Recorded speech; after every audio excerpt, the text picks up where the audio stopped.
Have you ever been in a situation where your best move depends entirely on what someone else is going to do? It's a classic puzzle, right? Well, that's the core question behind something called game theory, and it's an incredibly powerful way of thinking that shows us the hidden logic in, well, in just about everything, from big business deals to just figuring out where to go for dinner. So yeah, this is the big question, isn't it? It's not just about winning. It's about figuring out your best possible strategy when your outcome is completely tangled up with the choices someone else is making. And don't let the name fool you. Even though it's called game theory, this is about so much more than chess or poker. We are talking about high-stakes, real-world situations where people are trying to figure each other out. Let's take a Wimbledon final, for example. The server can aim for the forehand or the backhand, and of course, the receiver has to guess which one it's going to be.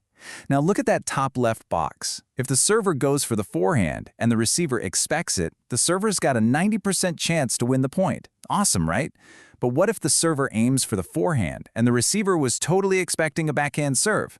Whoa, look at that. The tables turn and now the receiver's chance of winning jumps all the way to 80%. You see, every single choice depends entirely on what the other player is thinking and doing. This is a perfect classic game. Okay, so how do we even begin to break down a situation like that? Well, it turns out every strategic game, as we call it, can be broken down into the same basic parts. So, here's the official definition. A game is simply any situation where your outcome is tied to what other people do. You can think of it like this giant invisible web of choices. When one person makes a move, it sends vibrations across the whole web, and it changes the game for everybody else. And every single one of these games, whether it's tennis, a corporate merger, or even picking a movie with a friend, it's all built from the same three things. First, you've got the players. That's just who's involved. Then you have the actions. What are the actual choices they can make? And finally, the payoffs. What does each player get? What's the outcome for every possible combination of those choices? So with those building blocks, how do we solve a game? Well, sometimes the answer is actually really simple. We can start by just looking for one single best move that works no matter what. And that, my friends, is called a dominant strategy. It is the absolute slam dunk move. It's the best choice you can possibly make, and it doesn't matter one bit what your opponent decides to do. It's always the right call. Now, the most famous example of this, the one everybody talks about, is the prisoner's dilemma.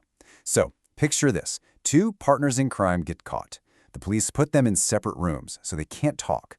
And they each have two choices. They can either stay mum and protect their partner, or they can confess and rat the other person out.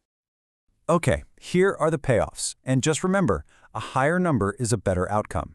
Let's put ourselves in prisoner A's shoes. First, let's just imagine prisoner B decides to stay mum. Okay, in that case, A can also stay mum and get a score of 3, or A can confess and get a score of 4. Well, 4 is better than 3, so confessing looks pretty good. But what if prisoner B confesses? Well, if A stays mum, they get a 1. But if A confesses, they get a 2. So confessing is still the better option. You see? No matter what prisoner B does, prisoner A is better off confessing. And here's the kicker. Prisoner B is in the other room running the exact same calculations. So confessing is the dominant strategy for both of them. But here's the paradox, the part that makes this so fascinating. They both confess, and they each get a score of 2. But if they had just trusted each other, if they had both cooperated and stayed silent, they could have both gotten a better score of 3. So their own individual, rational choices actually lead them to a worse result for the group. Wild, right?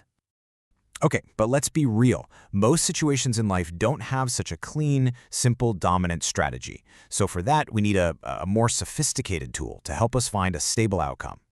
And this brings us to the famous Nash equilibrium. This is such a cool idea. It's basically a point of stability.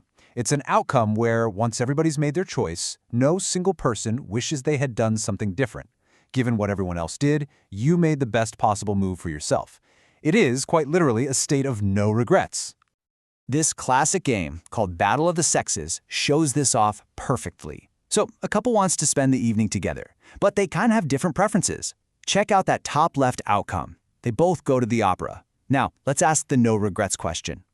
Given that they are both at the opera, would either of them be better off if they had picked football instead? No way, because they'd end up alone, and that's a 0, the worst outcome for both. The exact same logic applies if they both end up at the football game. So both of these outcomes are stable Nash equilibria. They're both no regrets points. But what happens in games of pure conflict? Situations where there's no obvious point of stability. What do you do when any predictable move you make can be used against you? Let's look at the game Matching Pennies. It's super simple. Two players each show a penny, either heads or tails. Player 1 wins if the pennies match, and player 2 wins if they don't. That's it. This is what we call a zero-sum game. One person's win is literally the other person's loss. So what's your play? Heads or tails? I mean, think about it. If you always choose heads, your opponent is going to figure that out super fast. And they'll just always choose tails, and you will always lose. If you try to alternate, heads, tails, they'll figure that pattern out too.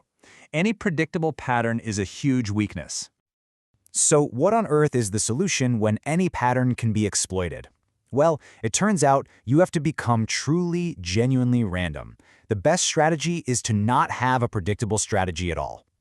And this leads us to this really brilliant idea of a mixed Nash equilibrium. So instead of choosing one single, pure strategy, like always choose heads, players choose to randomize their actions.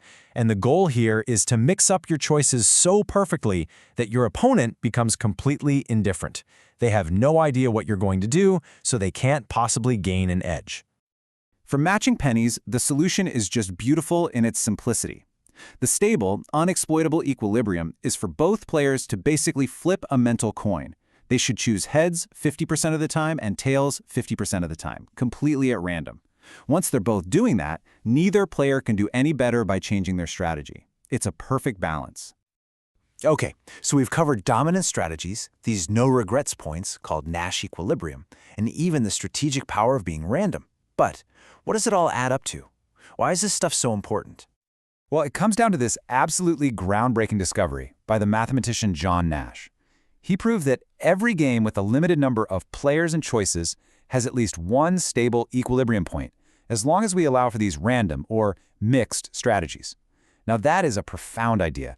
It means that even in the most complex, seemingly chaotic situations, there is some kind of underlying point of strategic balance waiting to be found. And that insight basically transformed dozens of fields. It gave us this universal toolkit for thinking strategically. It's a common language we can use to analyze everything from market competition and politics to competitive sports and even the evolution of animal behavior. It's everywhere.